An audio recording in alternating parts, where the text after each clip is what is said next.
Esto es un insulto al paladar y una violación sanitaria.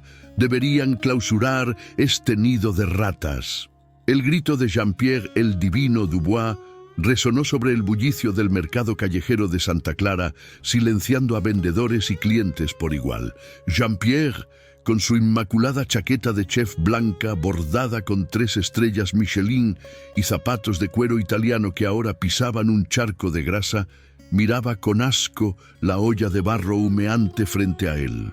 El dueño del puesto, un hombre mayor llamado Tomás, con las manos curtidas por el fuego y la vida, lo miraba con una mezcla de miedo y dignidad, sosteniendo un cucharón de madera como si fuera su única defensa. Tomás solo le había ofrecido una prueba de su estofado de cordero, una receta que llevaba perfeccionando 40 años en esa esquina olvidada por Dios. Pero para Jean-Pierre, cuyo restaurante L'Eternité cobraba $500 por un plato de espuma de mar, aquello no era comida, era basura. Con un movimiento brusco y teatral, diseñado para impresionar a los críticos gastronómicos que lo acompañaban en ese tour de inspiración por los barrios bajos, Jean-Pierre manoteó el plato de barro que Tomás le ofrecía. El recipiente voló por el aire, girando en cámara lenta antes de estrellarse contra el pavimento. El estofado, espeso, oscuro y aromático, se derramó sobre la acera caliente, salpicando los pantalones de diseñador del chef. «¡Mira lo que has hecho, imbécil!», rugió Jean-Pierre, limpiándose la mancha con furia. «Mi tiempo vale más que tu vida. Saca esa porquería de mi vista». Tomás se agachó lentamente para recoger los trozos de barro, con los ojos llenos de lágrimas, mientras los críticos reían nerviosamente. Nadie defendió al viejo, nadie excepto el destino, porque en ese acto de crueldad, Jean-Pierre no sabía que acababa de tirar al suelo la única cosa que podía salvar su carrera en declive.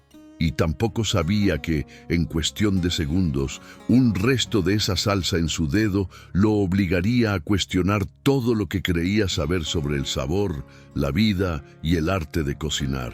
La gastronomía es un mundo cruel donde eres tan bueno como tu último plato, y Jean-Pierre estaba en caída libre. Hacía meses que los críticos susurraban que el divino había perdido su toque, que su cocina era técnica pero carecía de alma. Desesperado por encontrar una nueva autenticidad, había bajado de su torre de marfil a las calles, pero su ego era demasiado grande para dejarle ver la verdad.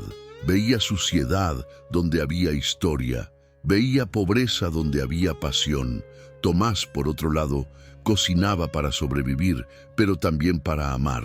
Su puesto no tenía estrellas, pero tenía una fila de trabajadores que esperaban cada día su ración de consuelo. El choque entre estos dos mundos en el mercado de Santa Clara no fue un accidente, fue una colisión necesaria. Jean-Pierre creía que estaba allí para enseñar y juzgar, pero estaba a punto de recibir la lección más humillante de su vida. Lo que está a punto de ocurrir no es solo una cata de comida, es una cata de carácter. Cuando esa salsa toque la lengua del chef arrogante, los cimientos de su imperio culinario temblarán. Esta es la historia de cómo un plato roto reconstruyó un corazón. Antes de ver la reacción que dejará mudo al chef más ruidoso del mundo, quiero saber de ti. ¿Crees que la mejor comida está en los restaurantes caros o en la cocina de la abuela? ¿Desde qué ciudad estás viendo este duelo de sabores? Déjamelo saber en los comentarios, te leo. El aroma que se elevaba del estofado derramado en el asfalto era complejo, una mezcla embriagadora de comino tostado, chiles ahumados y una dulzura sutil que provenía de una cocción lenta de horas, quizás días. Jean-Pierre arrugó la nariz intentando bloquear el olor, pero era persistente, invadiendo sus sentidos entrenados a pesar de su voluntad. Los críticos, un grupo de hombres y mujeres vestidos de negro que parecían cuervos, sacaron sus libretas, listos para anotar la nueva diatriba del chef sobre la falta de higiene del tercer mundo. Jean-Pierre se sacudió la pierna, manchando aún más su pantalón. «Vámonos», ordenó a su séquito. Este lugar apesta a mediocridad. Necesito un martini para quitarme este sabor a grasa del aire. Se dio la vuelta, dándole la espalda a Tomás, quien seguía de rodillas, tratando de salvar la carne del suelo para dársela a los perros callejeros, porque en su mundo la comida nunca se desperdiciaba. Sin embargo, al girarse, Jean-Pierre sintió una gota de la salsa caliente en su mano. Había salpicado hasta su muñeca. Con un gesto de repulsión instintiva, se llevó la mano a la boca para limpiar la mancha, un acto reflejo, casi infantil, para quitarse la suciedad. Su lengua rozó la piel manchada, y el tiempo se detuvo. No fue una explosión, fue una revelación. El sabor golpeó sus papilas gustativas con la fuerza de un recuerdo olvidado. Primero vino el picante, no agresivo, sino cálido, como un abrazo. Luego, la profundidad de la carne, tierna y rica. Y finalmente, un retrogusto de hierbas que Jean-Pierre no lograba identificar. Algo silvestre, antiguo, que le recordaba a la cocina de su propia madre en la Provenza, antes de que él se convirtiera en un dios de la cocina molecular y olvidara el sabor del pan casero. Jean-Pierre se quedó congelado en medio del mercado. Sus ojos se abrieron de par en par. Su cerebro, una enciclopedia de sabores y técnicas, intentaba deconstruir lo que acababa de probar, pero fallaba. No había esferificaciones, ni nitrógeno líquido, ni emulsiones estables. Había magia. Los críticos se detuvieron, extrañados por la parálisis del chef. «Jean-Pierre», preguntó uno, «¿estás bien? ¿Te ha sentado mal el olor?» Jean-Pierre no respondió. Lentamente, como un autómata, se giró de nuevo hacia el puesto de Tomás. El anciano ya se había levantado y estaba limpiando su mesa con un trapo viejo, resignado a haber perdido la venta del día y su dignidad. Jean-Pierre caminó hacia él, ignorando los charcos de agua sucia, ignorando las miradas de la gente. Llegó al mostrador, miró la olla grande, donde aún quedaba la mitad del guiso burbujeando suavemente sobre el carbón. «Dame un plato», susurró Jean-Pierre. Su voz, usualmente estentórea y autoritaria, sonaba ronca y extraña. Tomás lo miró con desconfianza, protegiendo su olla. «¿Para qué? ¿Para tirarlo otra vez? Váyase, señor. Ya hizo suficiente daño. No tengo dinero para pagarle la tintorería». Jean-Pierre golpeó el mostrador con la palma de la mano, pero no con ira, sino con urgencia. «He dicho que me des un plato. Pago lo que sea. $100. 1000.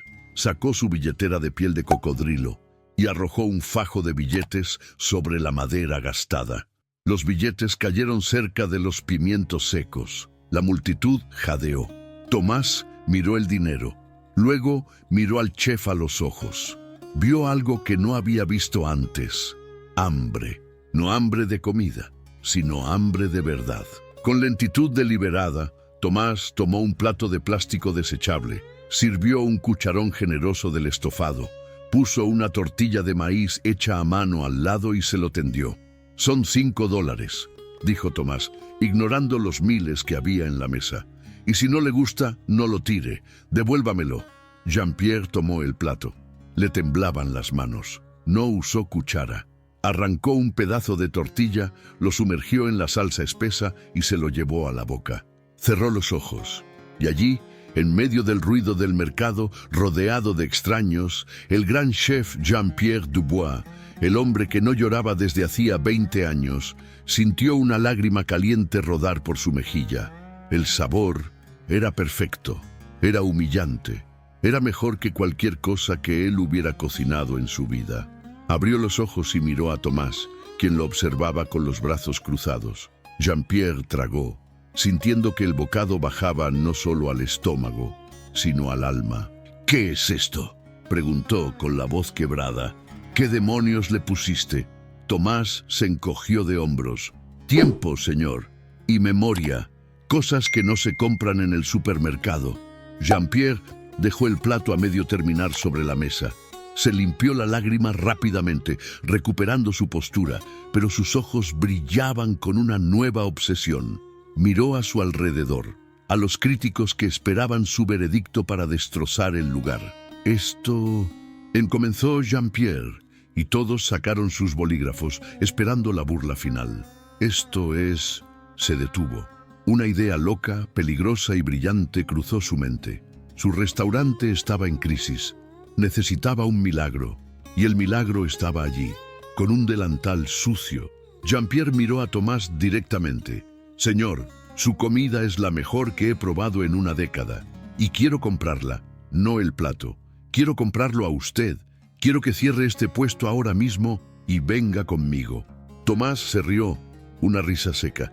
«¿Ir con usted? ¿A dónde? ¿A que se burlen de mí en su palacio de cristal?» «No», dijo Jean-Pierre con una seriedad mortal. «Quiero que venga a mi restaurante, no a limpiar. Quiero que venga a ser mi jefe de cocina. Le ofrezco mi restaurante, le ofrezco mi cocina, le ofrezco mi vida si me enseña cómo hacer esto». El silencio en el mercado fue absoluto. Los críticos dejaron caer sus bolígrafos. Tomás miró al chef como si estuviera loco. «¿Usted me está ofreciendo su restaurante? ¿A mí? ¿A un viejo que vende comida en la calle?» «Sí», dijo Jean-Pierre, «pero hay una condición que podría costarle la vida si acepta». La condición peligrosa que Jean-Pierre había lanzado al aire quedó flotando entre el humo de los puestos de comida y el ruido del tráfico. Tomás se limpió las manos en su delantal, mirando al chef con una ceja levantada. «¿Qué condición? ¿Tengo que matar al cordero yo mismo? Porque eso ya lo hago». Jean-Pierre negó con la cabeza, su rostro perdiendo el color por un instante. «No, la condición es que mañana por la noche serviremos tu estofado al hombre que destruyó mi vida. Antonego, el crítico más despiadado de Francia, viene a evaluar si l'Éternité merece mantener sus puertas abiertas. He apostado la escritura del restaurante contra el banco. Si Ego sonríe, nos salvamos. Si escupe la comida, como hizo con mi último menú, yo pierdo todo. Mi nombre, mi dinero y mi legado. Y tú volverás a esta esquina sabiendo que tuviste la oportunidad de ser el rey y fallaste». Tomás miró su olla de barro abollada. Miró a los perros callejeros que esperaban las sobras.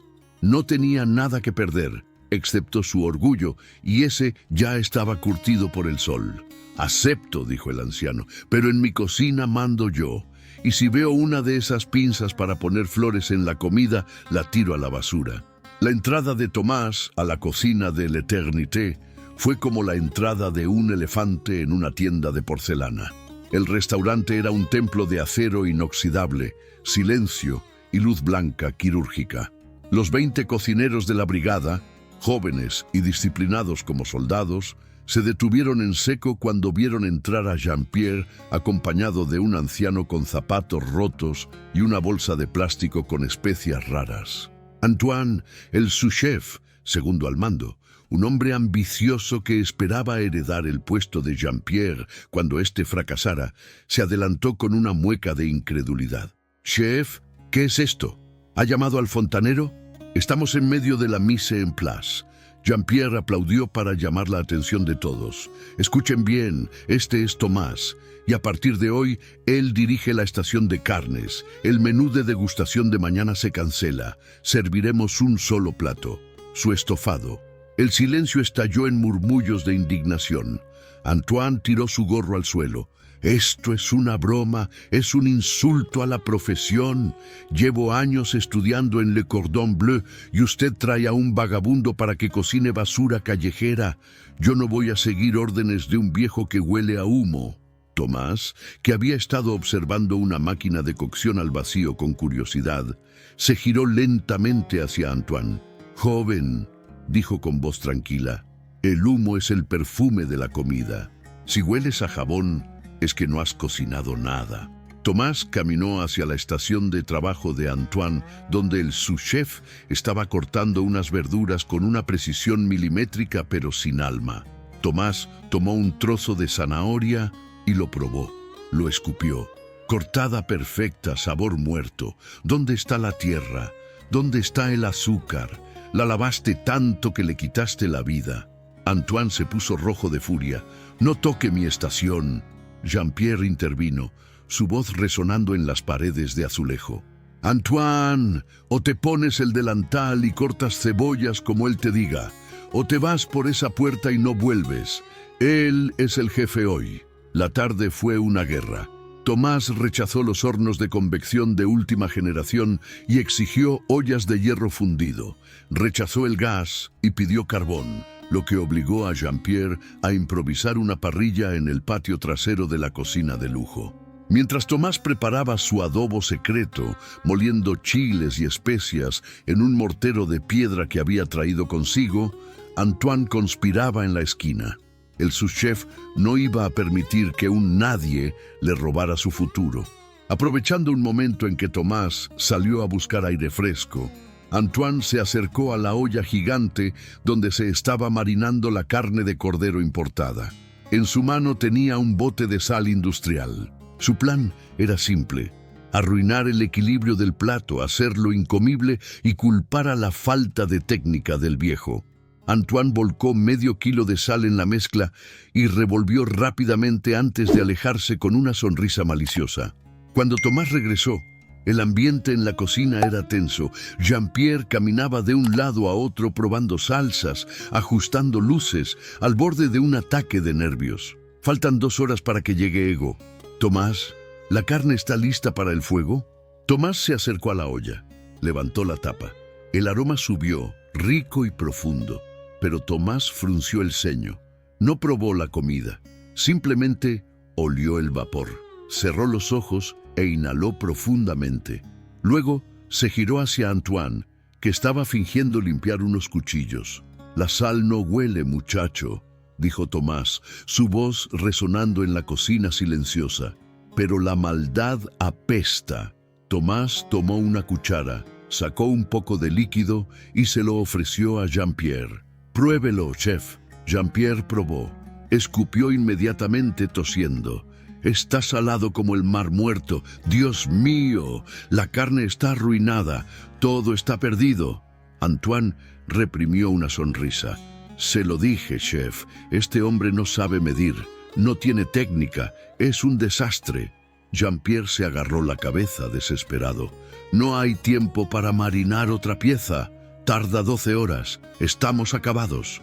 Tomás no entró en pánico. Miró a Antoine con una lástima profunda.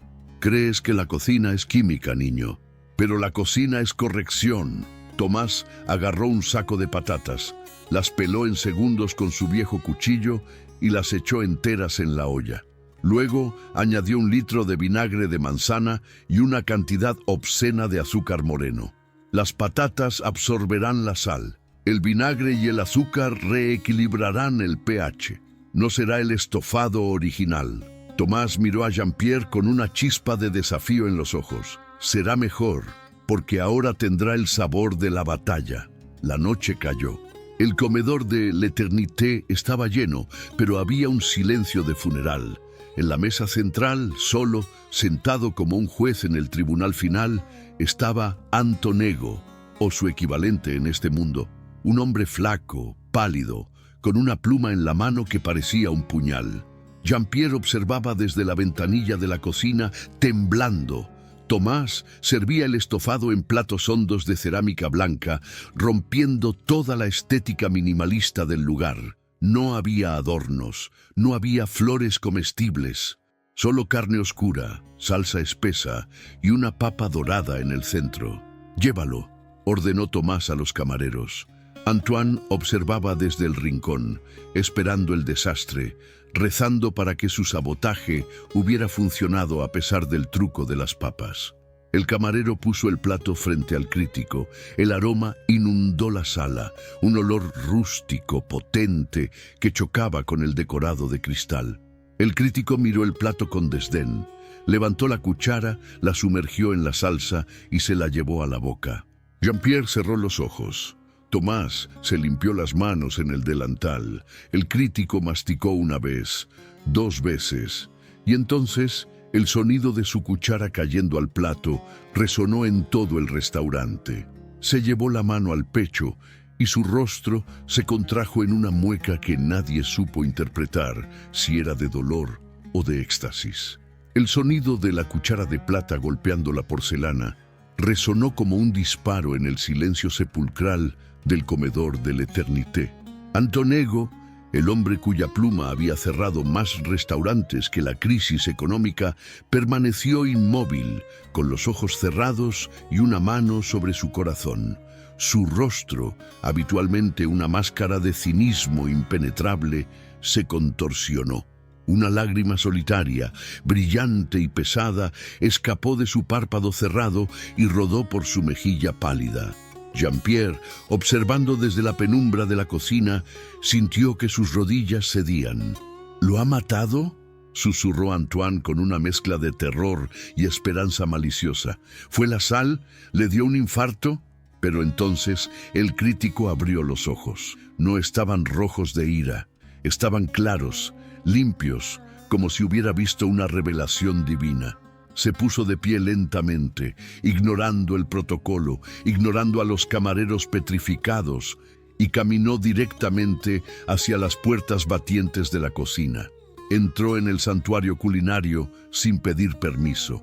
Se detuvo frente a Jean-Pierre, que estaba pálido como un fantasma, y luego miró a Tomás, que estaba limpiando su cuchillo con un trapo viejo, tranquilo como un monje zen. ¿Quién?, preguntó el crítico, su voz temblorosa. ¿Quién ha cocinado esto? Jean-Pierre dio un paso al frente, dispuesto a asumir la culpa del desastre que creía haber servido. Fui yo, Monsieur Ego. Asumo toda la responsabilidad. El concepto fue... Cállate, Jean-Pierre, lo cortó el crítico sin apartar la vista de Tomás. Tú no tienes el alma para cocinar esto. Tu comida es técnica, es fría. Esto, señaló hacia el comedor, esto es violencia y amor. Esto sabe a desesperación y a triunfo. Sabe a sal de lágrimas y a dulce de victoria. Se acercó a Tomás y, para asombro de la brigada entera, le hizo una reverencia. Señor, he comido en los mejores palacios de Europa, pero nunca nadie me había servido un plato que me recordara el guiso que mi abuela hacía durante la guerra, cuando no teníamos nada y sin embargo lo teníamos todo. Ese equilibrio entre lo salado y lo ácido es genialidad pura, es la imperfección perfecta. Tomás sonrió levemente, mostrando sus dientes manchados de tabaco. La vida es salada, señor. A veces hay que echarle un poco de vinagre para que pase. Antoine, viendo que su sabotaje se había convertido en el ingrediente secreto del éxito, intentó retroceder hacia la salida trasera, pero Jean-Pierre, cuya mente funcionaba a 1000 por hora, finalmente conectó los puntos. Salada, murmuró el chef. Dijo que sabía a sal de lágrimas. Se giró hacia Antoine con una furia que hizo tintinear las ollas colgadas. Tú echaste la sal. Vi el bote vacío en tu estación. Intentaste destruirnos. Antoine, acorralado, intentó defenderse. Lo hice por el restaurante. Ese viejo iba a servir basura. Yo solo quería exponer su incompetencia. Lo que expusiste fue tu propia podredumbre, sentenció Jean-Pierre. Fuera de mi cocina. Y no te molestes en pedir referencias. Me aseguraré de que lo único que cortes a partir de ahora sea el césped.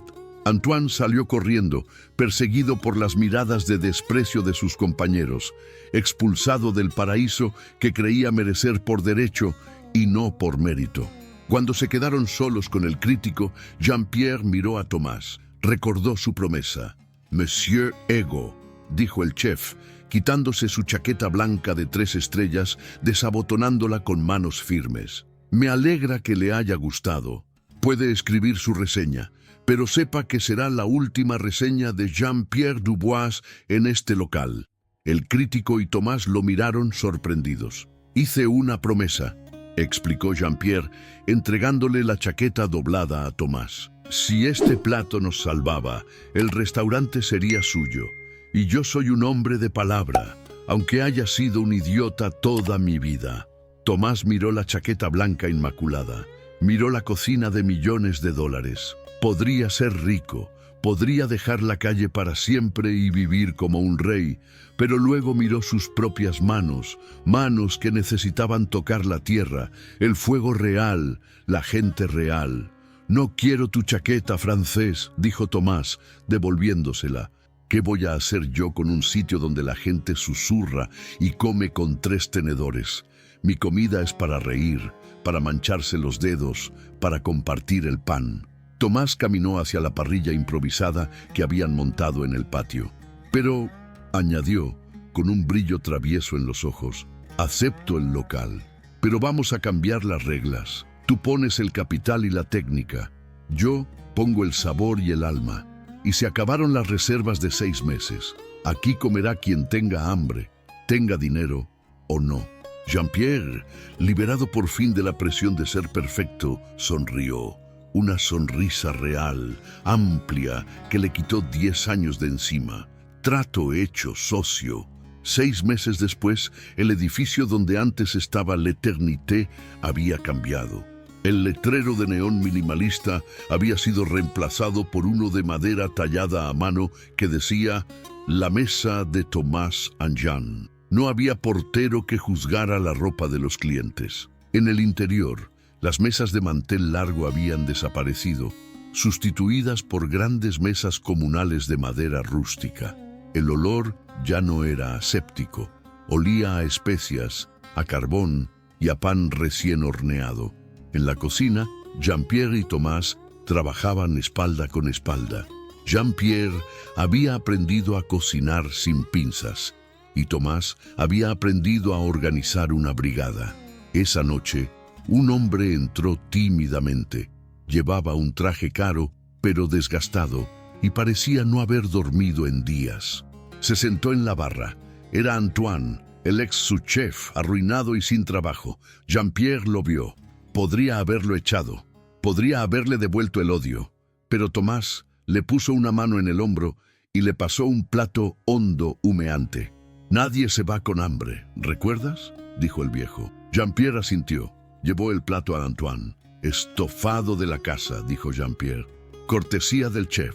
Antoine miró el plato, luego a los 2 hombres que había intentado destruir, y rompió a llorar sobre la comida, el sabor salado de sus lágrimas mezclándose con el guiso, completando finalmente la receta de la redención. Y así, el restaurante que una vez fue un templo de la exclusión, se convirtió en el hogar de la ciudad, demostrando que la verdadera estrella Michelin no se lleva en la chaqueta, sino en el corazón.